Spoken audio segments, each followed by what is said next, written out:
اعوذ باللہ من الشیطان الرجیم، بسم اللہ الرحمن الرحیم۔ دین کی خاطر سختیوں کا برداشت کرنا اور تکالیف و مشقت کا جھیلنا۔ حضور اقدس صلی اللہ علیہ وسلم اور صحابہ کرام رضی اللہ تعالیٰ عنہم نے دین کے پھیلانے میں جس قدر تکلیفیں و مشقتیں برداشت کی ہیں، ان کا برداشت کرنا تو درکنار، اس کا ارادہ کرنا بھی ہم جیسے نالائقوں سے دشوار ہے۔ تاریخ کی کتابیں ان واقعات سے بھری ہوئی ہیں، مگر ان پر عمل کرنا تو علیحدہ رہا، ہم ان کے معلوم کرنے کی بھی تکلیف نہیں کرتے۔ اس باب کے چند قصوں کو نمونے کے طور پر ذکر کرنا ہے۔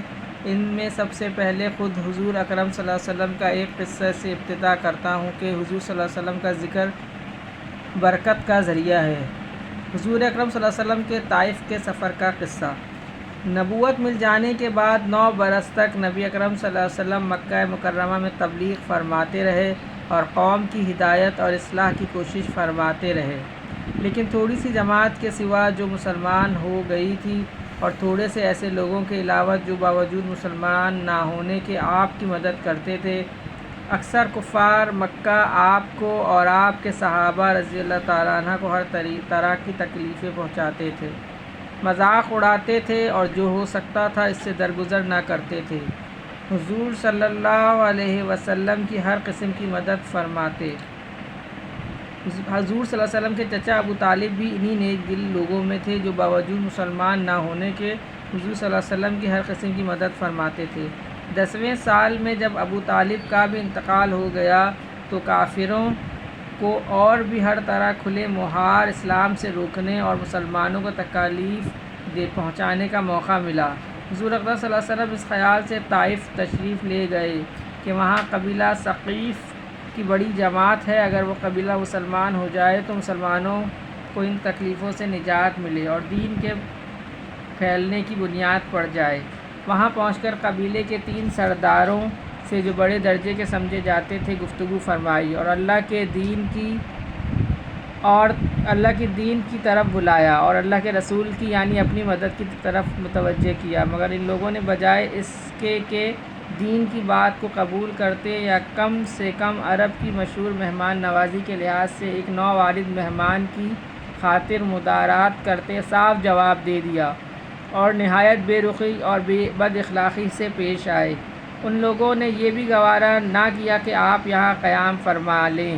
جن لوگوں کو سردار سمجھ کر بات کی تھی وہ شریف ہوں گے اور مہذب گفتگو کریں گے۔ ان میں سے ایک شخص بولا کہ اوہو، آپ ہی کو اللہ نے نبی بنا کر بھیجا ہے۔ دوسرا بولا کہ اللہ کو تمہارے سوا کوئی اور ملتا ہی نہیں تھا جس کو رسول بنا کے بھیجتے۔ تیسرے نے کہا کہ میں تجھ سے بات کرنا نہیں چاہتا، اس لیے کہ اگر تو واقعی نبی ہے جیسا کہ دعویٰ ہے تو تیری بات سے انکار کرنا مصیبت سے خالی نہیں، اور اگر جھوٹ ہے تو میں ایسے شخص سے بات کرنا نہیں چاہتا۔ اس کے بعد ان لوگوں سے نا امید ہو کر حضور اکرم صلی اللہ علیہ وسلم نے اور لوگوں سے بات کرنے کا ارادہ فرمایا کہ آپ صلی اللہ علیہ وسلم تو ہمت اور استقلال کے پہاڑ تھے، مگر کسی نے بھی قبول نہ کیا، بلکہ بجائے قبول کرنے کے حضور صلی اللہ علیہ وسلم سے کہا کہ ہمارے شہر سے فوراً نکل جاؤ اور جہاں تمہاری چاہت کی جگہ ہو وہاں چلے جاؤ۔ حضور اکرم صلی اللہ علیہ وسلم جب ان سے بالکل مایوس ہو کر واپس ہونے لگے تو ان لوگوں نے شہر کے لڑکوں کو پیچھے لگا دیا کہ آپ صلی اللہ علیہ وسلم کا مذاق اڑائیں، تالیاں پیٹیں، پتھر ماریں، حتیٰ کہ آپ صلی اللہ علیہ وسلم کے دونوں جوتے خون کے جاری ہونے سے رنگین ہو گئے۔ حضور اقدس صلی اللہ علیہ وسلم اسی حالت میں واپس ہوئے۔ جب راستے میں ایک جگہ ان شریروں سے اطمینان ہوا تو حضور صلی اللہ علیہ وسلم نے یہ دعا مانگی، اے اللہ، تجھی سے شکایت کرتا ہوں اپنی کمزوری اور بے کسی کی اور لوگوں میں ذلت اور رسوائی کی۔ اے ارحم الراحمین، تو ہی ضعفاء کا رب ہے اور تو ہی میرا پروردگار ہے۔ تو مجھے کس کے حوالے کرتا ہے؟ کسی اجنبی بیگانے کے جو مجھے دیکھ کر شروع ہوتا ہے اور منہ چڑھاتا ہے، یا کسی دشمن کے کہ جس کو تو نے مجھ پر قابو دے دیا۔ اے اللہ، اگر تو مجھ سے ناراض نہیں ہے تو مجھے کسی کی بھی پرواہ نہیں ہے، تیری حفاظت مجھے کافی ہے اور میں تیرے چہرے کے اس نور کے طفیل جس سے تمام اندھیریاں روشن ہو گئیں اور جس سے دنیا و آخرت کے سارے کام درست ہو جاتے ہیں۔ اس بات سے پناہ مانگتا ہوں کہ مجھ پر تیرا غصہ ہو یا تو مجھ سے ناراض ہو۔ تیری ناراضگی کا اس وقت تک دور کرنا ضروری ہے جب تک کہ تو راضی نہ ہو۔ نہ تیرے سوا کوئی طاقت ہے نہ قوت۔ مالک الملک کی شان قہاری کو اس پر جوش آنا ہی تھا کہ حضرت جبرائیل علیہ السلام نے آ کر سلام کیا اور عرض کیا کہ اللہ تعالیٰ نے آپ کی قوم کی وہ گفتگو جو آپ سے ہوئی سنی اور ان کے جوابات سنے، اور ایک فرشتے کو جس کے متعلق پہاڑوں کی خدمت ہے آپ کے پاس بھیجا ہے کہ آپ جو چاہیں اس کو حکم دیں۔ اس کے بعد اس فرشتے نے سلام کیا اور عرض کیا کہ جو ارشاد ہو میں اس کی تعمیل کروں۔ اگر ارشاد ہو تو دونوں جانب کے پہاڑوں کو ملا دوں جس سے یہ سب درمیان میں کچل جائیں، یا اور جو سزا آپ تجویز فرمائیں۔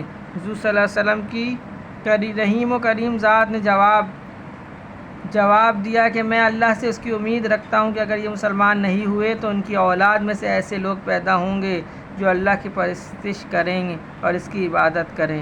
فائدے میں حضرت نے یہ فرمایا ہے، یہ ہے اخلاق اس کریم ذات کے جس کے ہم لوگ نام لیوا ہیں کہ ہم ذرا سی تکلیف سے کسی کی معمولی سی گالی دے دینے سے ایسے بھڑک جاتے ہیں کہ پھر عمر بھر اس کا بدلہ نہیں اترتا۔ ظلم پر ظلم اس پر کرتے رہتے ہیں اور دعویٰ کرتے ہیں اپنے محمدی ہونے کا، نبی صلی اللہ علیہ وسلم کے پیرو بننے کا۔ نبی کریم صلی اللہ علیہ وسلم اتنی سخت تکلیف اور مشقت اٹھانے کے باوجود نہ بد دعا فرماتے ہیں نہ کوئی بدلہ لیتے ہیں۔